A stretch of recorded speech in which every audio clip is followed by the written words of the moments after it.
பருவக்கனவு பிறக்கும் பொழுது இறகு முளைத்து பறக்கும் மனது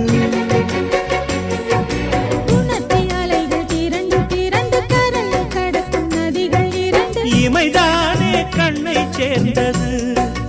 எந்தன் இளநெஞ்சம் உன்னை சேர்ந்தது செம்பருத்தி செம்பருத்தி பூவை போல பெண்ணொருத்தி